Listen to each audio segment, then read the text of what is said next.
Para o oitavo e o último mandamento das aulas, não levantar falso testemunho. Bom, Deus, ele é a verdade e é impossível ser salvo sem acessar a verdade.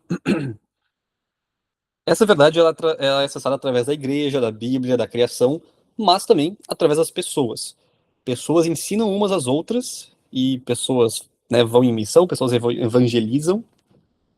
Então a mentira é basicamente limitar o acesso de outra pessoa a Cristo, né, já que Cristo é verdade. Então, esse é o peso do pecado, né? Esse é o peso da mentira. Talvez alguém pensaria que para coisas menores não tem todo esse peso e, portanto, pode mentir, por exemplo. Mas, se não há confiança para as coisas pequenas, como que haverá para as grandes, né? Se o tópico também é realmente pequeno, então não tem por que mentir. A mentira, por mais que pequena, ela pode destruir toda a estrutura social de confiança. Então, imagina uma, uma, uma imagina quando a primeira pessoa mentiu para uma criança, né? A criança, ela descobriu que existe essa possibilidade aí da mentira. Então agora ela pode desconfiar de absolutamente tudo aquilo que ela foi contada e ela tinha acreditado até então, e ela pode desconfiar de tudo que ainda vão contar para ela, né? Esse é o peso da mentira. Então todos nós, né, estamos constantemente duvidando das pessoas porque existe a possibilidade delas estarem mentindo. E tanto mentira quanto desonestidade, né, que no geral desonestidade são as coisas que causam esse impacto negativo na sociedade. Mas a gente tem que lembrar também sobre a intenção. Então, você não contrai a culpa pelo efeito que a mentira causa. Uh, né? É mais na intenção de mentir atuada no mundo. Então, por exemplo, sendo desonesto, né? Onde um exemplo de desonestidade onde ninguém sai impactado. Então, eu tô num campeonato de futebol, Copa do Mundo, botou a mão na bola ali, escondido para fazer um gol, mas mesmo assim perdeu o jogo. Ah, trapaceei, mas não deu resultado nenhum, né? Acaba que a desonestidade não teve o impacto que tu queria, então por isso tu pode achar que tá ok, só que não tá ok. Houve uma desonestidade, então tem a culpa ali mesmo sem esse efeito. E mesmo se o efeito for o contrário, por exemplo, né, sei lá, a pessoa quis mentir, mas já que ela não sabia sobre os fatos, ela acabou falando a verdade, sem saber. E só que a intenção de mentir foi atuada no mundo, então existe a culpa. Também tem a mentira para si mesmo, então você mente para si mesmo que não está procrastinando, mente para si mesmo que você não está se aproveitando de outra pessoa. Você mente o que tu está fazendo não é um pecado. São inúmeras mentiras, né, que a gente vai fazendo pra gente, para nós mesmos, assim, todos os dias. Esse deve ser o jeito mais comum, inclusive, eu diria, assim, de pecar contra esse mandamento, e que as pessoas talvez nem estejam cientes disso, né? Porque pode ser que várias mentiras sejam inconscientes, mas existem mentiras também que são um pouco conscientes e acabam, né, a gente acaba tendo um pouco de culpa. E uma maneira bem muito fácil de julgar, desculpa, uma maneira muito fácil de mentir para si mesmo é julgar ou as outras pessoas, né? Principalmente em julgar indevidamente. Julgar, no geral, de certa forma, é natural. Então, você tem amigos. Você julgou que seus amigos eram pessoas legais. Por isso você é amigo deles.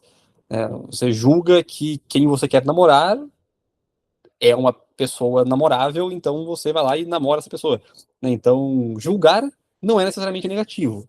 Assim como julgar não é necessariamente com um valor ruim colocado em alguma coisa, né? Então não é errado julgar, porque já é uma coisa que a gente faz naturalmente. O problema é o juízo exigente demais e indevido. Então, um juízo exigente demais, ele carece de caridade e, portanto, ele carece também de justiça, de certa forma, e pode estar atribuindo um valor muito menor a algo que é digno demais, né?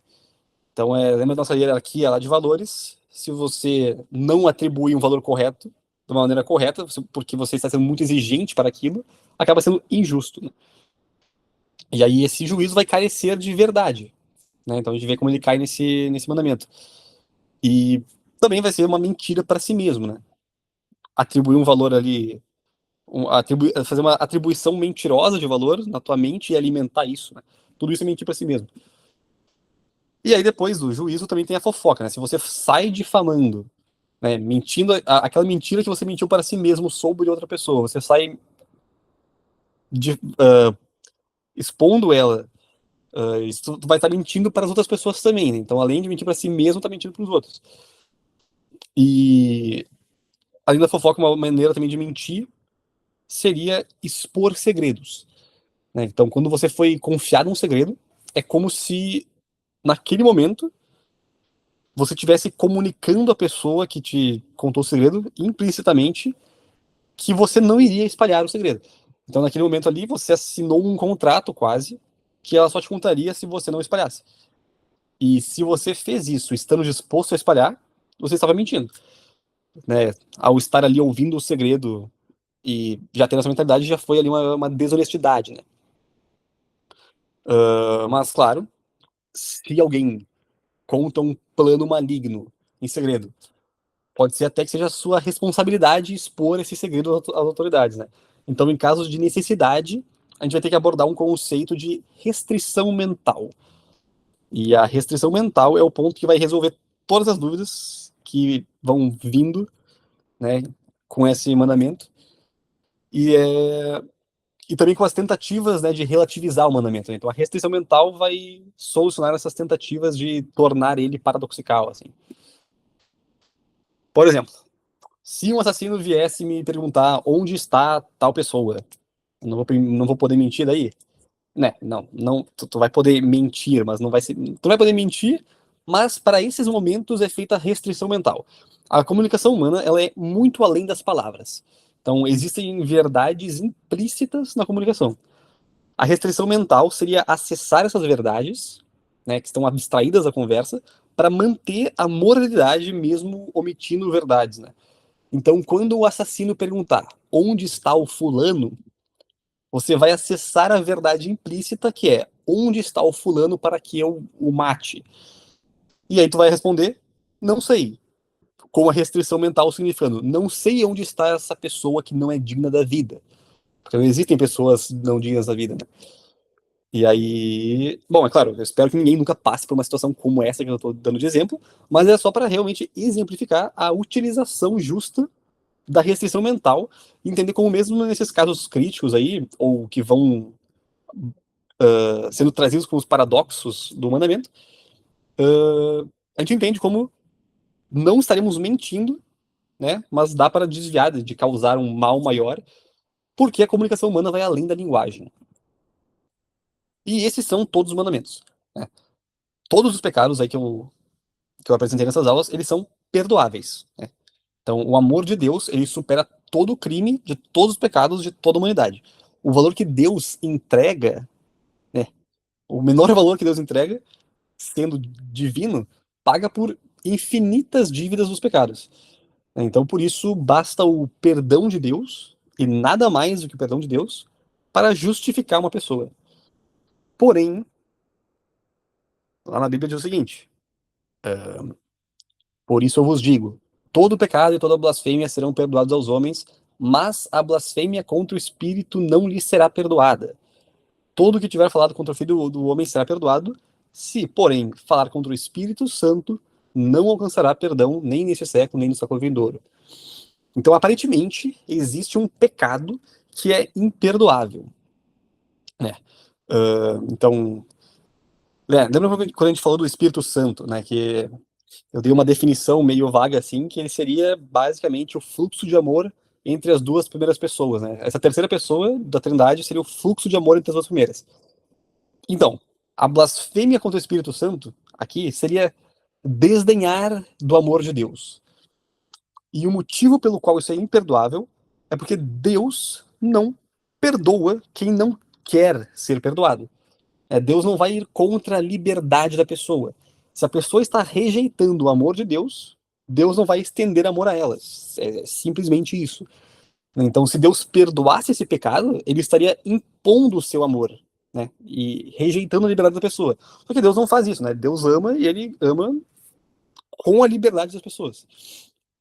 Agora, como que uma pessoa se encontra blasfemando, né, contra o Espírito Santo?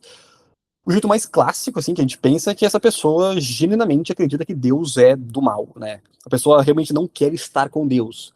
Ah, mesmo se Deus me perdoasse, eu não iria aceitar o perdão. Clássico, né? Então, Se a pessoa mudar de ideia, é claro, largar este pecado, deixar esse pecado para trás, aí ok, Deus pode estender esse amor a ela a partir disso. Mas durante este pecado, ele é imperdoável. Só que outro jeito de acreditar que o amor de Deus é. Então, outro jeito de blasfemar contra o Espírito Santo seria acreditar que o amor de Deus é muito pequeno. Então, achar que Deus não vai te perdoar porque ele não ama o suficiente, né?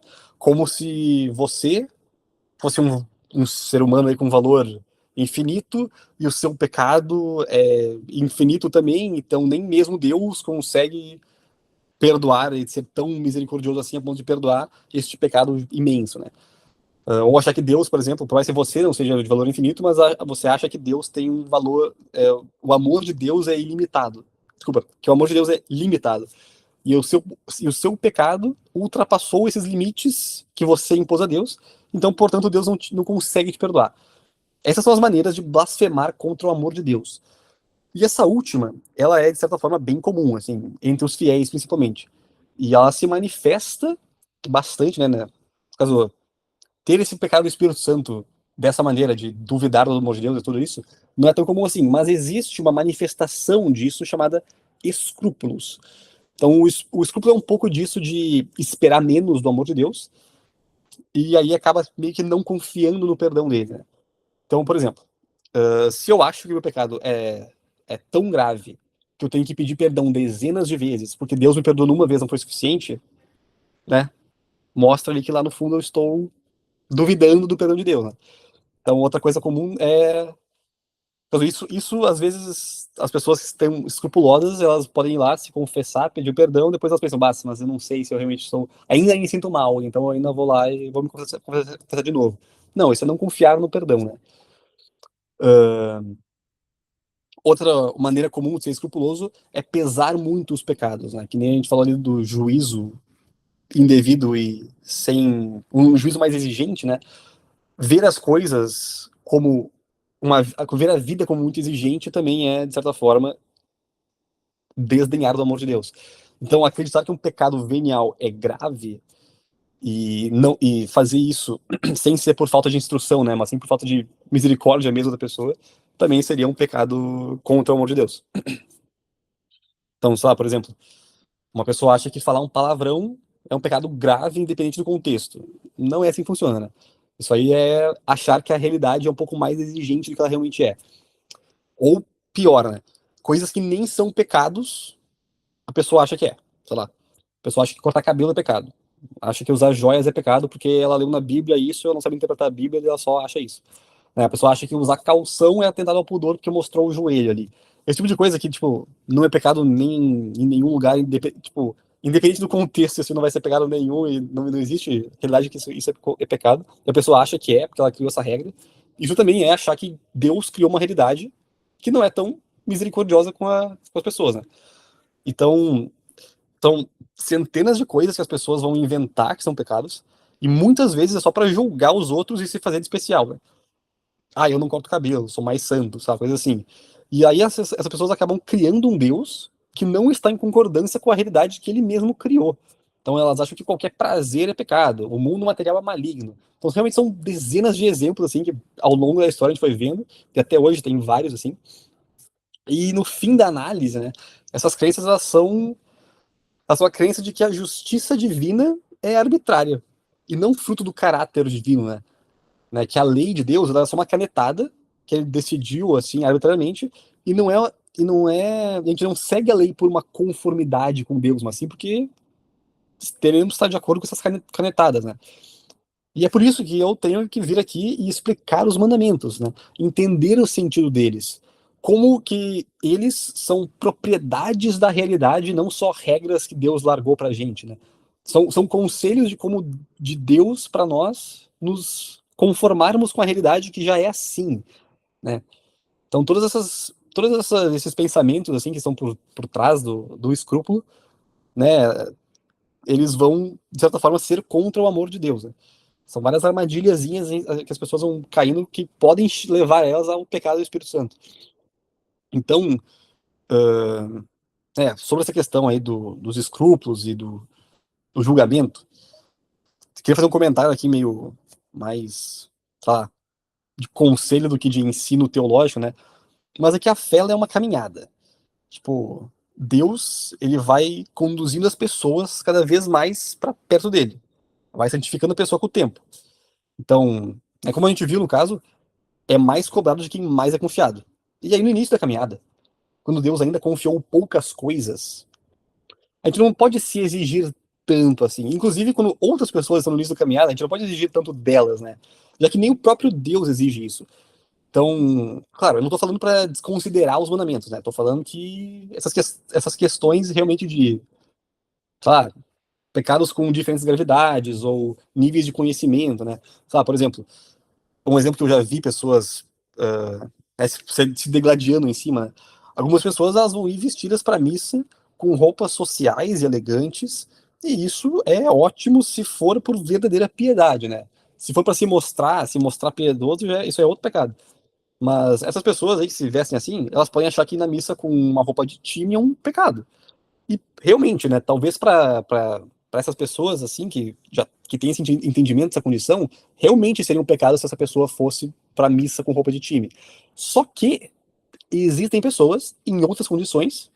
Então, por exemplo, né, para aquele moleque que não tem essas mesmas condições de vida que essa família aí, que vai todo dia de terno para a missa, ele pode considerar que a camisa dele do PSG é a mais bonita e especial para ele, né? Ele usa essa camiseta de time aí no Natal e com a família lá. E aí, pô, naquilo que foi confiado para ele tá fazendo muito bem se ele for com essa camiseta que é tão especial para ele para missa, né? Então não dá para a outra pessoa julgar, sendo que foi confiado diferentes coisas para cada um, né? Então, né, a gente falou sobre o conhecimento do pecado ser uma das questões que é necessária para ver de fato um pecado. E, e o nível da caminhada ali da pessoa vai mudar a culpabilidade dela. Assim como a ignorância ou a sabedoria humana, né, vão ser dependentes também dessa caminhada, né? São coisas graduais, assim. Então, tu pode conhecer algo, mas tu não entendeu ainda, ou só entendeu parcialmente, né? E aí, por isso que pessoas diferentes, em diferentes estágios da caminhada, com diferentes níveis de conhecimento ali, entendimento e até graças divinas sobre a fé, coisa assim, vão estar com níveis de culpa diferentes sobre a mesma matéria de pecado, então, ou de nem pecado para outra pessoa. E isso deve ser levado em consideração ao julgar, né? E também deve ser levado em consideração quando pessoas vierem falar que algo é pecado, porque, sei lá, tal santo dizia que era. Então, se tu for ler um santo, né, deve considerar que muito foi confiado pro santo. Então, sei lá, quando tu for ler a carta de São Padre Pio, que ele acha que ele é o pior dos pecadores porque ele não rezou a missa mais piedosa que ele achou que conseguiria, sendo que ele é o Padre Pio e rezou a missa mais piedosa do mundo inteiro, né? Tipo, esse pensamento que ele tem é porque muito foi confiado a ele, e ele sabe disso.